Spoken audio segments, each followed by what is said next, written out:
no conocía la relación o no tenía bien reconocida, aprendida, constituida, ¿no?, la relación entre letras y sonidos. Y respecto, entonces no era una dislexia, ¿sí? La dislexia es un caso patológico constitucional, ¿sí?, que implica intervención, que implica, digamos, que tiene otra severidad. Estamos hablando, nada, de estos casos en que a lo mejor requería una ayuda extra para enfocar, exacto, que tal vez no haya sido un problema estricto de enseñanza, o sea, que tal vez el resto del grupo estuvo, digamos, respondió adecuadamente a ese tipo, digamos, a la enseñanza. Sin embargo, en este caso especial tal vez requería mayor hincapié, ¿sí? Sencillamente eso, y eso sucedió, ¿sí? Me parece excelente esto de que no pensemos en que todo el que no, digamos, no hace lo que esperamos que haga es porque tiene un problema de orden neuronal, neurobiológico o no, ¿sí? Hay otras cosas en medio. Y en este sentido, el año pasado hubo un congreso internacional de neuropsicología aquí y una de las mesas se refería directamente a esto. Vinieron especialistas en alfabetización y en una de las mesas se habló sobre se comentó todo un sistema que tenían en Estados Unidos que tenía que ver con realizar evaluaciones. Digamos, había un gran conjunto de niños que con fracaso escolar, ¿no? Entonces se evaluó, todos etiquetados con chicos con fracaso, con dificultades, con alteraciones. De ese porcentaje directamente se elaboró un extra de no sé cuántas horas semanales de intervención y de ese porcentaje esto se derivó al especialista. El resto volvieron a la clase, a su clase, digamos, a ponerse a tono con su grupo. Entonces, hay como muchos aspectos que hay que tener en cuenta. La enseñanza, cada individuo cómo recibe eso, ¿sí? Y que obviamente no podemos etiquetar a todos como patologías. Esto hay que tener realmente mucho cuidado, ¿sí? La patología tal vez es bueno conocerla y yo lo dije, esto tiene el beneficio para cuando uno trabaja con procesamiento de dar pistas de cómo es el procesamiento, de ser evidencia muy fuerte, ¿sí?, para que conozcamos cómo es el procesamiento normal. Ustedes vieron que en los modelos que presenté, debajo de cada léxico, ¿sí?, el léxico de salida oral y el léxico de salida escrito, había justamente dos bandejitas, dos cajitas que eran el retén fonológico o el retén ortográfico. El retén, digamos, se conoce que es como una especie de memoria de corto plazo que sirve para sostener la información y sostener justamente porque algún procesamiento se está llevando a cabo, ¿sí? Entonces, la idea, por ejemplo, es que una palabra, digamos, se activa la forma completa de una palabra en el léxico de salida oral, por ejemplo, ¿sí? Yo quiero decir plaza. Entonces, el significado va a activar la forma, ¿sí?, del sistema semántico al léxico de salida fonológico. ¿Y qué va a pasar a nivel del retén fonológico? El retén fonológico es ese espacio donde de alguna manera se seleccionan los fonemas, se ubican en el lugar y se ensamblan para la producción, digamos. Es como una operación más baja porque a nivel del léxico hay una representación más abstracta. Después empieza como a materializarse. Y entonces, como se realizan todos estos, o sea, de esa forma abstracta, de alguna manera se distribuye, digamos, empieza a identificarse sus partes, a ubicarse, y entonces es una memoria porque tiene que sostener esa información hasta que se junta y pasa al nivel siguiente, ¿sí? Por eso los procesos perilexicales van a parar a los retenes, ¿sí? Porque son, digamos, de alguna manera los espacios donde la información que ingresó, la que sea, por ejemplo, se mantiene y operan como para seleccionar la información de salida.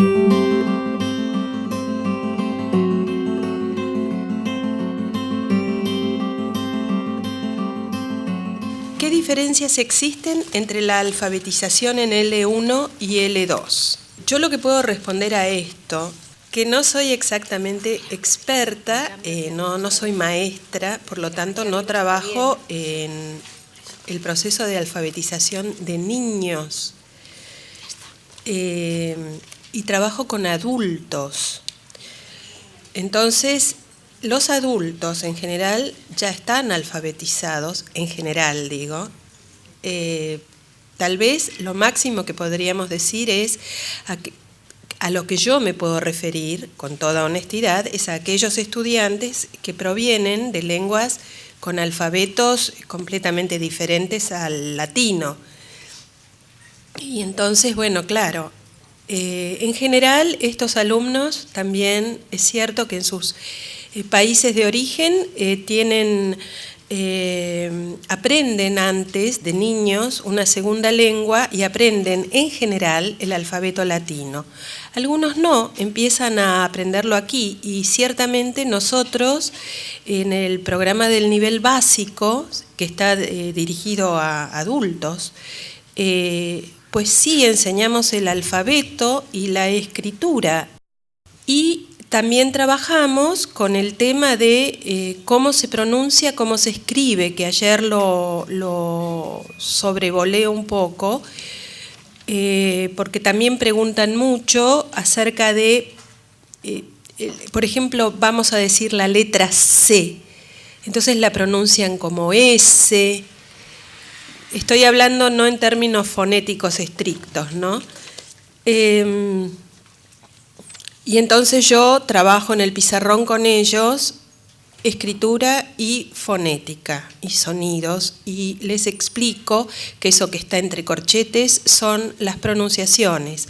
En algunos casos también por ahí trabajamos articulación, cómo se articula determinado sonido, especialmente para los que tienen dificultades, como los anglohablantes con la vibrante, o también los hablantes de portugués brasileño con la vibrante, de algunas regiones de Brasil que no logran hacer la vibrante alveolar y ápico alveolar, digamos, sino que la hacen aquí atrás por el velo del paladar, cuando dice Rio de Janeiro.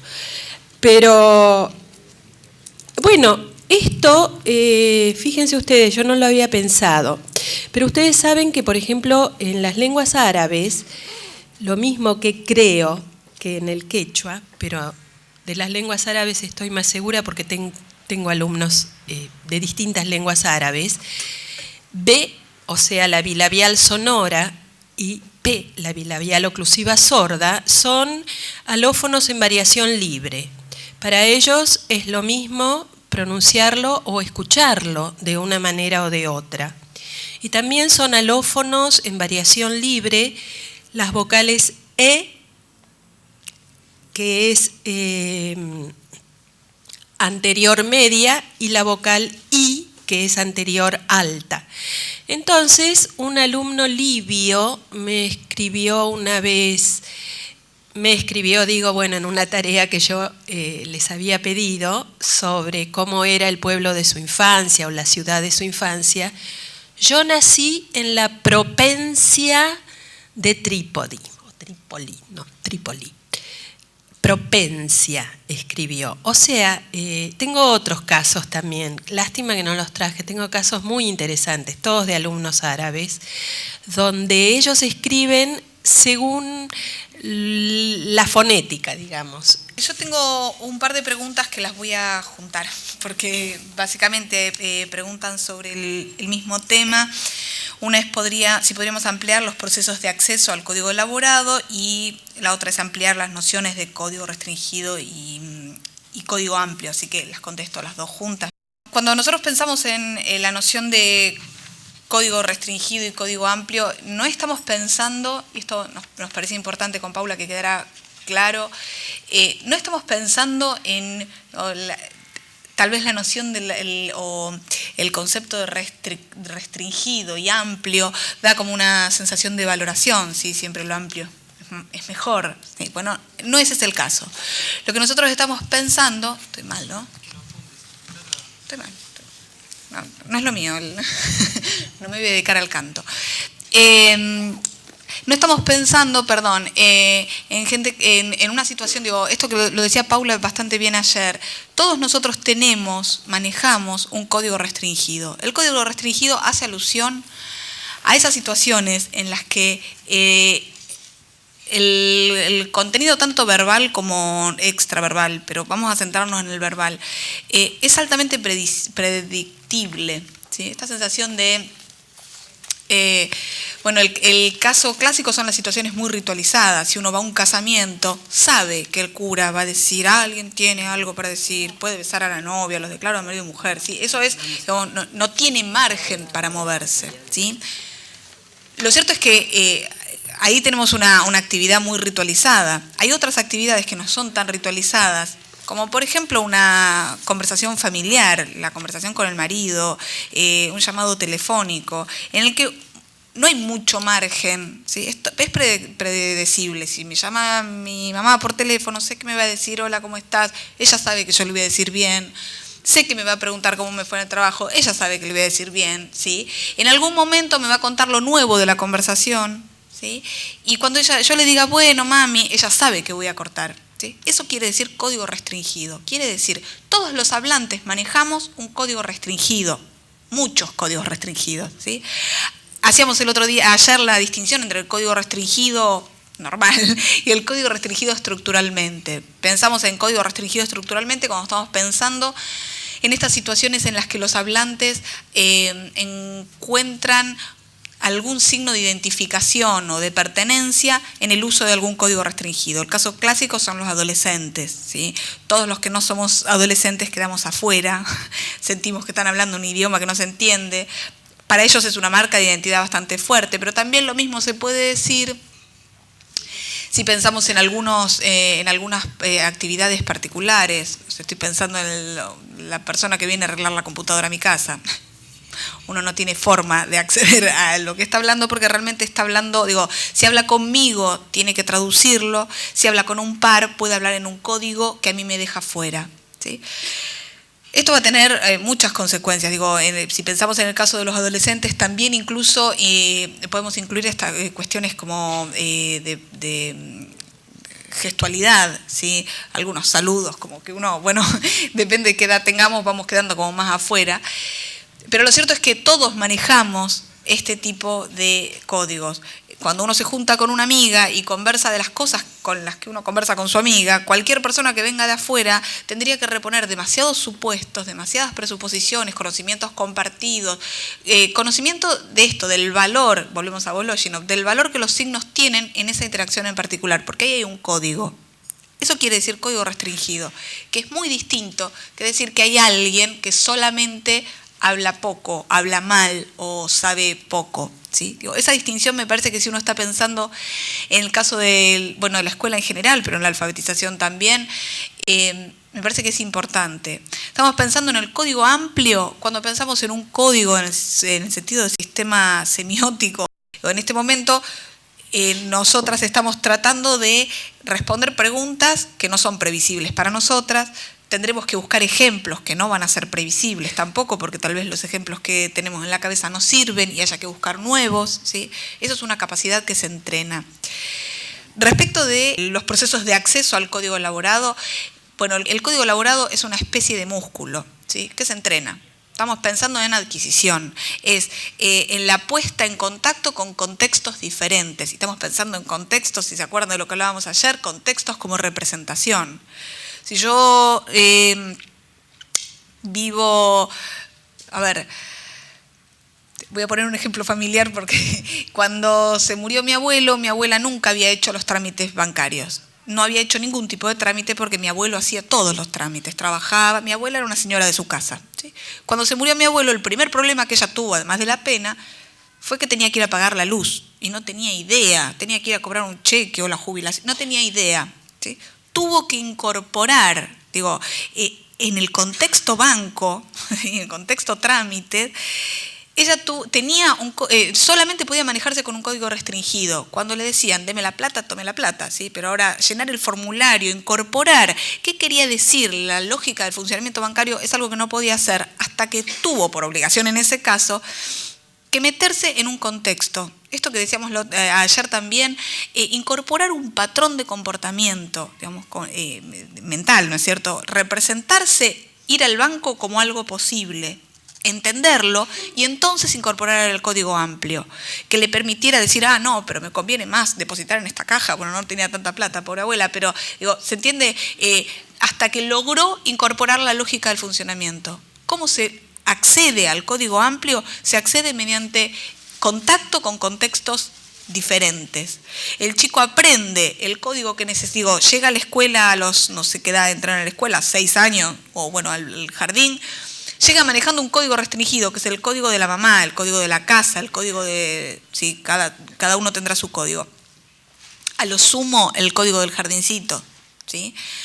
Va a incorporarse en un sistema que requiere una serie de reglas, un manejo de un código diferente, ¿sí? Que no puede decir, me hago pis, tiene que decir, maestra, puedo ir al baño. Digo, ese código lo va a tener que incorporar vía contacto, ¿sí? Vía establecer patrones nuevos de comportamiento, por supuesto acompañado en un caso de una escolarización primaria por la maestra que le irá diciendo, ¿no? Pablito, esto se dice así o se dice asá, pero de alguna manera lo único que genera esta adquisición del código amplio es el contacto con contextos diferentes, ¿sí? El código amplio se adquiere eso, no es posible pretender que alguien que nunca ha estado en situación ¿sí?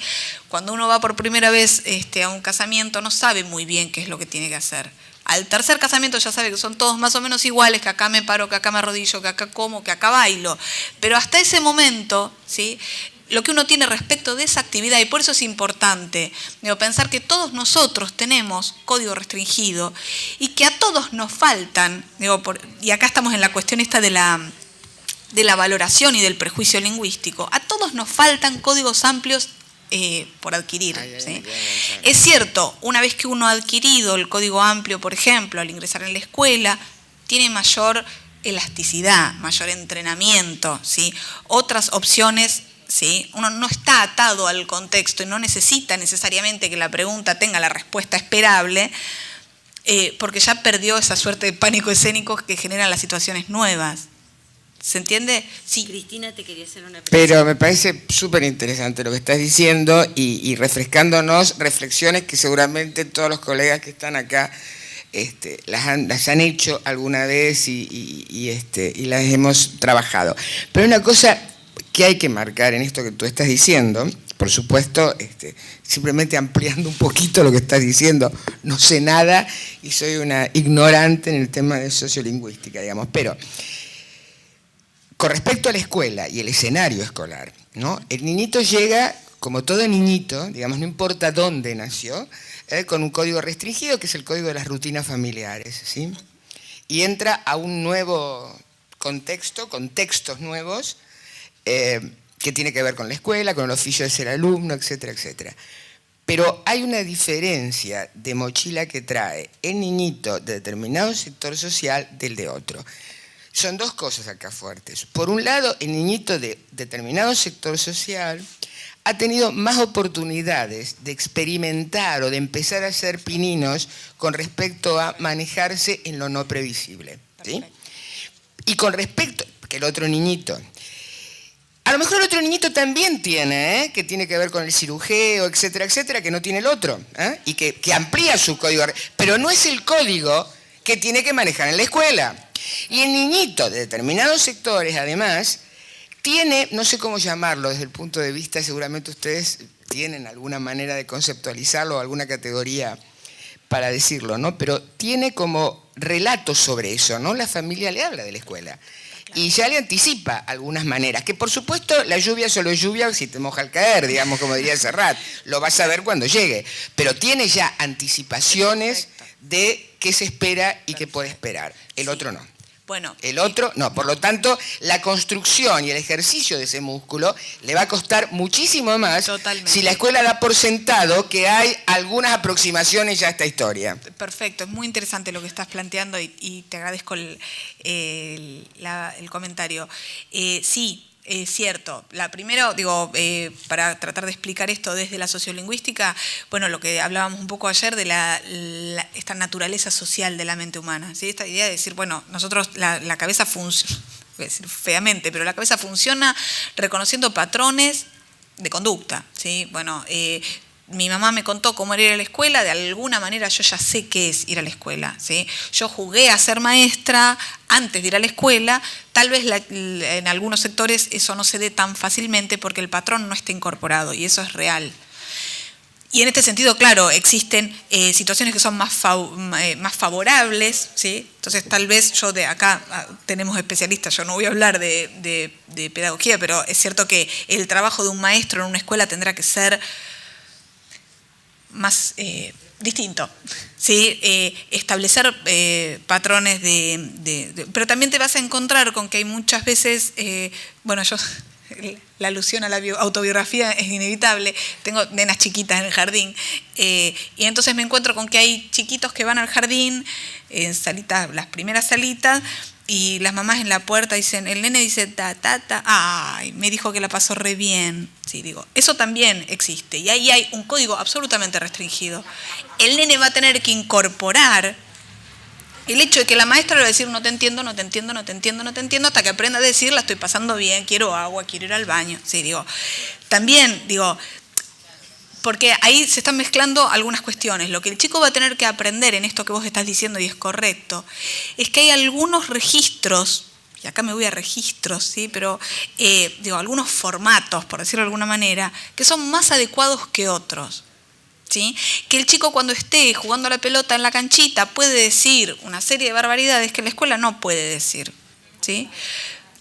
Tal vez el nene que venga de situaciones más favorecidas, dado que tiene patrones que le refrescan esto permanentemente y ha tenido probablemente contacto con algunos contextos más similares, ¿sí? Alguna vez fue al teatro, alguna vez fue a una clase de expresión corporal, no sé qué hacen los chicos, ¿sí? En un taller de algo, en algún momento incorporo ese patrón, lo va a tener más fácil, pero también va a tener que limar de su código, por ejemplo, algo que es muy propio del código restringido de los chicos, que es el imperativo, ¿sí? El nene que dice, agua, tiene que entrar a la escuela y decir, señorita, por favor, ¿me podría alcanzar un vaso de agua? Y eso hay que incorporarlo. Y a veces, contra todos los prejuicios positivos que tiene uno, muchas veces esto sucede más en el caso de los chicos más protegidos, en situaciones más acomodadas, que en el caso de los chicos que, saben acomodarse, ¿sí? A situaciones desfavorables.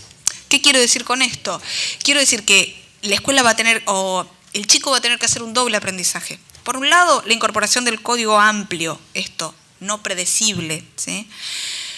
Por un lado. Y por el otro, la adecuación del registro.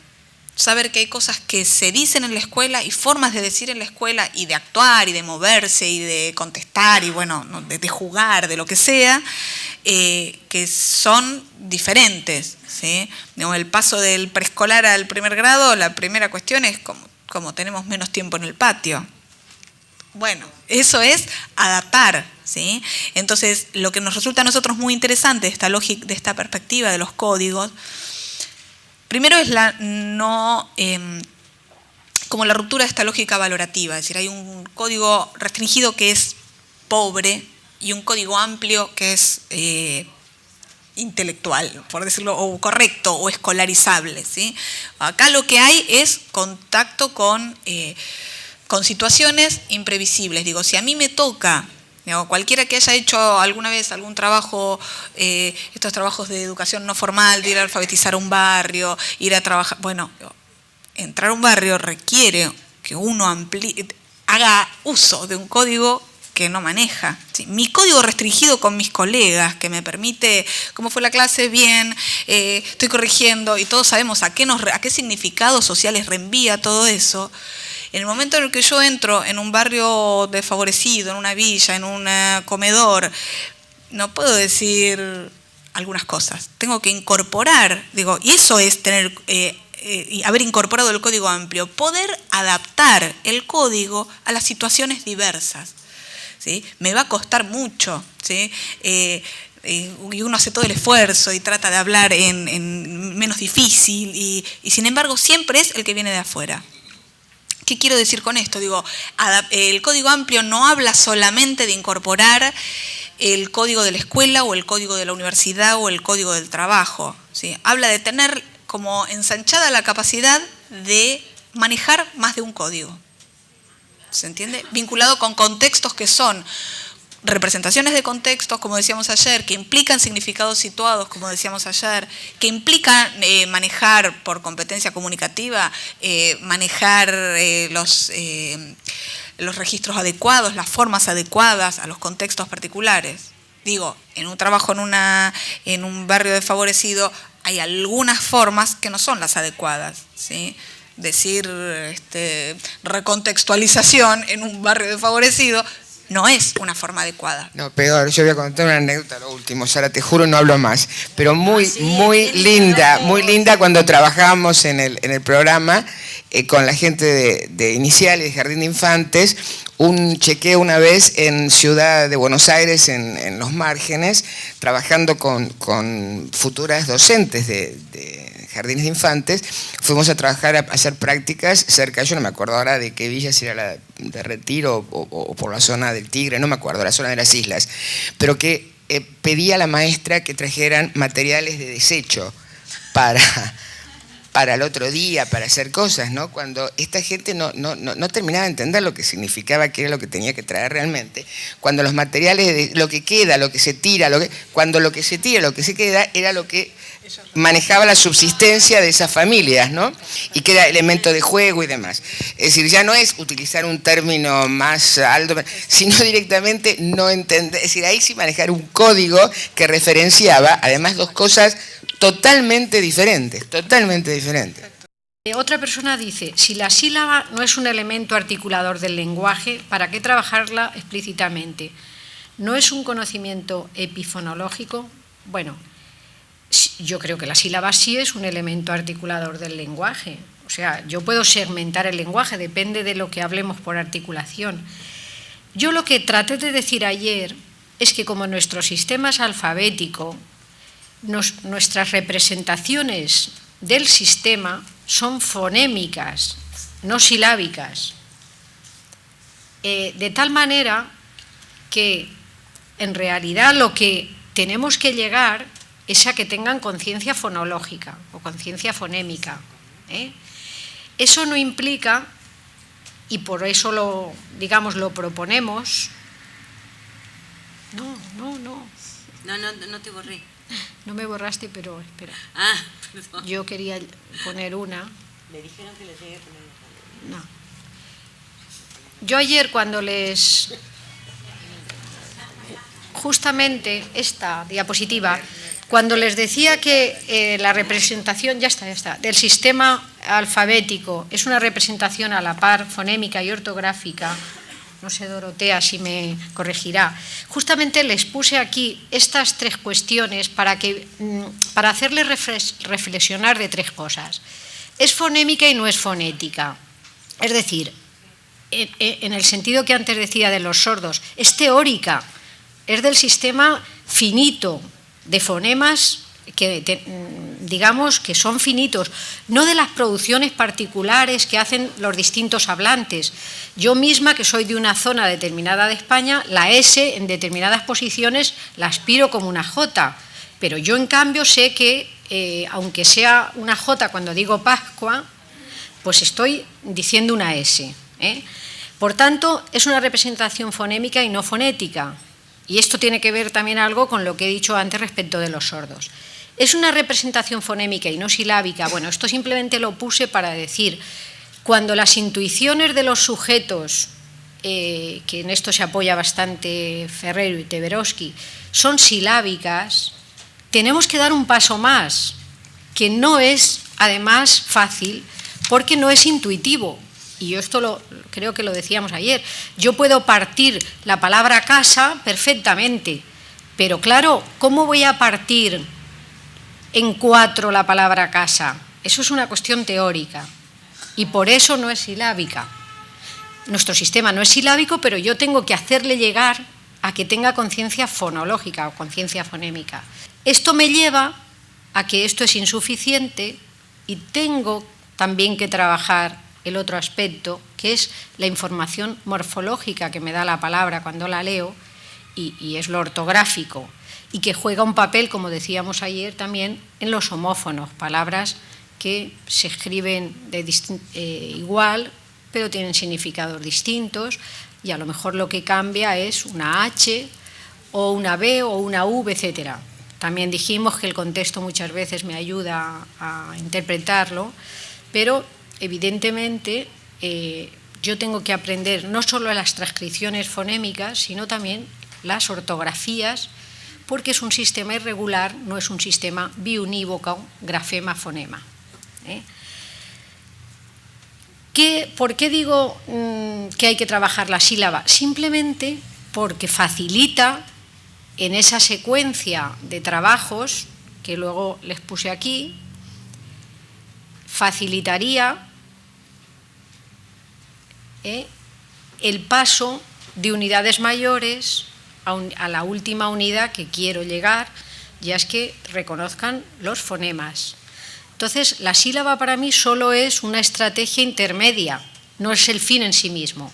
Si trabajo la conciencia silábica es para facilitar en un proceso secuencial la conciencia fonémica, pero en sí misma nuestro sistema no es silábico. ¿Qué lugar ocupa la conciencia fonológica en la enseñanza? 2 puntos. Como prerequisito para aprender a leer, ¿se construye en interacción con la lectura y la escritura?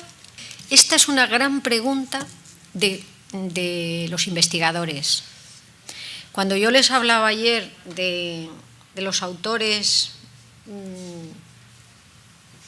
de muchos de estos autores, por ejemplo Morais, que es un psicolingüista que trabaja en la Universidad Libre de Bruselas, aunque es portugués, pues este es uno de los autores que más ha estudiado esta pregunta. Es decir, ¿la conciencia fonológica es lo que me lleva a aprender la lengua escrita, el código alfabético en este caso? Cuando digo el código alfabético digo una parte de lo que es toda la enseñanza de la lengua escrita. O por el contrario, cuando aprendemos a leer en una lengua, en un sistema alfabético, es cuando tomamos conciencia fonológica. Ellos hicieron esta pregunta porque se acordarán que yo les decía que en esta investigación de Morais y otros se dieron cuenta de que los alfabetizados recientemente adultos tenían conciencia fonológica frente a los que no la tenían porque no habían sido alfabetizados. Entonces, se han hecho investigaciones cruzando datos sobre cuál era la causa o la consecuencia, en definitiva, de la enseñanza de la lectura. Las conclusiones en este sentido son absolutamente contradictorias. O más que contradictorias, lo que son es de doble causa.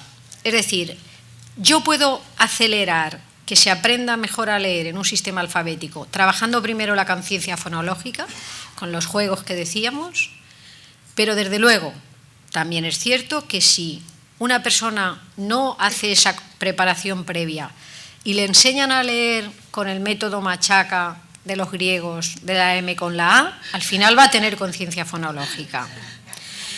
Entonces, es una interacción de las dos posiciones y ¿qué diríamos, digamos, educativamente, didácticamente?